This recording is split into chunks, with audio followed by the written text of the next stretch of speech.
పంటల నుంచి మంచి దిగుబడులు సాధించాలంటే అందుకు కీలక పాత్ర పోషించేది నేలలోని సారం. నేలలోని సత్తువను పెంపొందించడానికి వివిధ రకాల ఎరువులను వాడుతుంటాం. ఎరువులను ఎక్కువగా వాడినా నష్టమే, తక్కువగా వాడినా నష్టమే. అందువల్ల నేల అవసరాన్ని తెలుసుకొని పోషకాలను అందించాలి. సేంద్రియ, రసాయన ఎరువులను మేళవించి వాడటం వల్ల పోషకాలు సమతుల్యంగా అందుతాయి.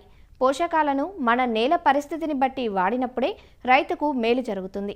ముందుగా నేలలో పోషకాలు ఏ స్థాయిలో ఉన్నాయో తెలుసుకునేందుకు ప్రతి రైతు తప్పనిసరిగా భూసార పరీక్షలు చేయించుకోవాలి. పంట కోతలు అయిపోయి భూములన్నీ ఖాళీగా ఉండే ప్రస్తుత సమయం భూసార పరీక్షలు చేసుకోవడానికి అనువుగా ఉంటుంది. రైతులు భూసార పరీక్షలకు మట్టిని ఏ విధంగా సేకరించాలి, ఏ వివరాలు జత చేయాలి అన్న వివరాలను తెలియజేస్తున్నారు ప్రొఫెసర్ జయశంకర్, తెలంగాణ రాష్ట్ర వ్యవసాయ విశ్వవిద్యాలయం, నాగర్ కర్నూలు జిల్లా Palem Krishi Vigyan Kendra programme coordinator doctor Prabhakar Reddy. భూసార పరీక్షల్లో మనం ముఖ్యంగా గమనించాల్సింది 3 రకాల దశలు ఉన్నాయి. ఒకటి, రైతు నుండి ఈ యొక్క భూసార పరీక్షకు కావాల్సిన మట్టి నమూనాలు సేకరించడం. రెండవది, ప్రయోగశాలలో వాటిని పరీక్షించడం. మూడో దశ, ఈ యొక్క భూసార పరీక్షల ఆధారంగా మనం రసాయన ఎరువులు వేయటం, దాంతోపాటు నేలలో ఉండే సమస్య ఆధారంగా యాజమాన్య పద్ధతులు చేపట్టడం. దీంట్లో మొదటి దశ ఈ యొక్క భూసార పరీక్ష నమూనాలను సేకరించడం. వేసవి కాలంలో అంటే మనం భూమి మీద పంటలు లేనప్పుడు ఏప్రిల్ లేదా మే నెల పంట కాలంలో భూసారం పరీక్షకు మట్టి నమూనాలు సేకరించాల్సిన అవసరం ఉంటుంది. ముఖ్యంగా మనం వరి, పెసర, మినుము, కంది లాంటి యొక్క పంటలకు 15 నుంచి 20 సెంటీమీటర్ల వరకు మనం భూసార పరీక్షకు మట్టి నమూనాను సేకరించవలసిన అవసరం ఉంటుంది. అలా కాకుండా ఉద్యాన పంటలకు, మామిడి లేదా జామ లాంటి పంటలకు మనకి ఒక మీటర్ లోతు వరకు కూడా వేర్లు వెళ్ళే అవకాశం ఉంటుంది. కాబట్టి ఈ యొక్క మనం 80 నుంచి 100 సెంటీమీటర్ల లోతు వరకు ఈ యొక్క మట్టి నమూనాలు 2-3 పొరలుగా మనం ఈ యొక్క మట్టి నమూనాలు సేకరించి వివిధ పొరల్లో అంటే 15 నుంచి 20 సెంటీమీటర్ల వరకు ఒకటి, 20 నుంచి 50 సెంటీమీటర్ల వరకు ఒకటి, 50 నుంచి 70 సెంటీమీటర్లకు ఒక పొర, ఈ విధంగా 3 నుంచి 4 మట్టి నమూనాలు సేకరించి వాటి ఆధారంగా మనం భూసార పరీక్షలు చేయించుకున్నట్లయితే నేల లోపటి పొరల్లో ఏ విధమైన కాల్షియం లేయర్ ఉన్నా, లేదంటే మొరం నేలలు ఉన్నా, ఏ విధమైన సమస్యలు ఉన్నా కూడా మనం ముందే గమనించుకునే అవకాశం ఉంటుంది. సో ఈ విధంగా మనకు ఉద్యాన పంటలకు ఎక్కువ లోతులో మట్టి నమూనాను సేకరించాల్సిన అవసరం ఉంటుంది. మనం ఎన్ని నమూనాలు సేకరించాలి అనే అంశాన్ని మనం గమనించినప్పుడు ముఖ్యంగా మనకు నేల అంతా ఒకే విధంగా ఉన్నప్పుడు 5 ఎకరాల వరకు కూడా ఒక నమూనా తీసుకుంటే సరిపోతుంది. లేదు మనకు నేలలో స్వభావం తేడా ఉంది, వివిధ రకాల నేలలు, నల్లరేగడి నేలలు, ఎర్ర నేలలు, ఇట్లా రకరకాల నేలలు ఉన్నప్పుడు మనము 2-3 రకాలుగా మనం మట్టి నమూనాలు సేకరించుకోవాల్సిన అవసరం ఉంటుంది. లేదా ఎత్తు నేలలు, పల్లపు నేలలు అట్లా వేరుగా ఉన్నప్పుడు, లేదా చౌడు నేలలు ఉన్నప్పుడు, అట్లా వివిధ రకాలుగా నేలలు ఉన్నప్పుడు మనము ఎంత మోతాదులో మనం మట్టి నమూనాలు సేకరించుకోవాలని మనం నిర్ణయించుకోవాల్సిన అవసరం ఉంటుంది. మట్టి నమూనా తీసుకునేటప్పుడు పాటించవలసిన ముఖ్యమైన జాగ్రత్తలు చూసుకున్నట్లయితే, ఒక మట్టి నమూనా సేకరించాలి అనుకున్నప్పుడు ఆ ప్రదేశంలో ఒక 10 నుంచి 12 చోట్ల మనం మట్టి సేకరించవలసిన అవసరం ఉంటుంది.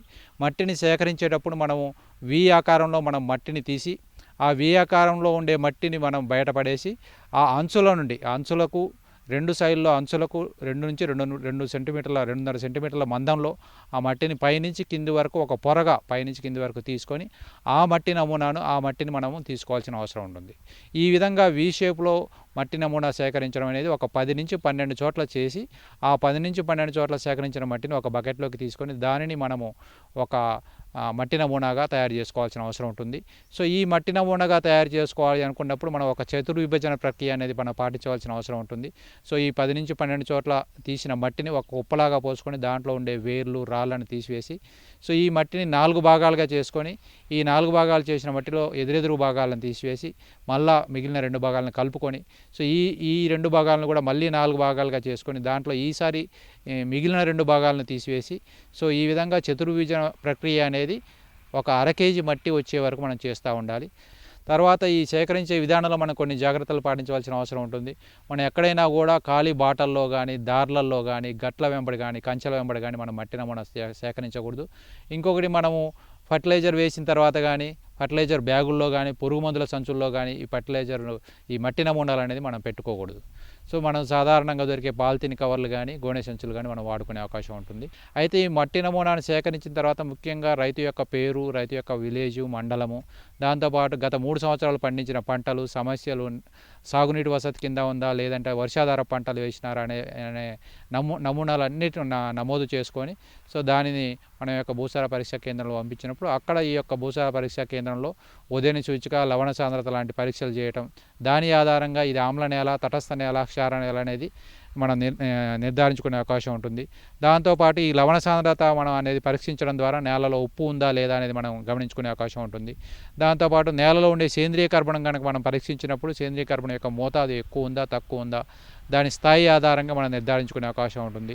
దాంతోపాటు నేలలో ఉండే లభ్య నత్రజని, భాస్వరం, పొటాషియం, దాంతోపాటు కాల్షియం, మెగ్నీషియం, సల్ఫరు, దాంతోపాటు సూక్ష్మ పోషకాలైన copper, manganese, iron, zinc, boron, molybdenum లాంటి ఈ యొక్క సూక్ష్మ పోషకాల యొక్క స్థాయిని కూడా నిర్ధారించి వాటి ఆధారంగా మనం ఈ యొక్క యాజమాన్య పద్ధతులు చేపట్టే అవకాశం ఉంటుంది. ఈ యొక్క భూసార పరీక్షల యొక్క మోతాదు ఆధారంగా అంటే నేలలో సహజంగా ఉండే పోషకాల ఆధారంగా మన యొక్క రసాయన ఎరువుల మోతాదును కూడా మనం గమనించాల్సిన అవసరం ఉంటుంది. సో ఇట్లా మనం యొక్క నేల యొక్క నమూనాలు సేకరించి దాని ఆధారంగా భూసార పరీక్షలు చేపట్టడం ద్వారా ఈ యొక్క ఖర్చును తగ్గించుకోవడం, దాని ఆధారంగా దిగుబడి పెంచుకునే అవకాశం ఉంటుంది.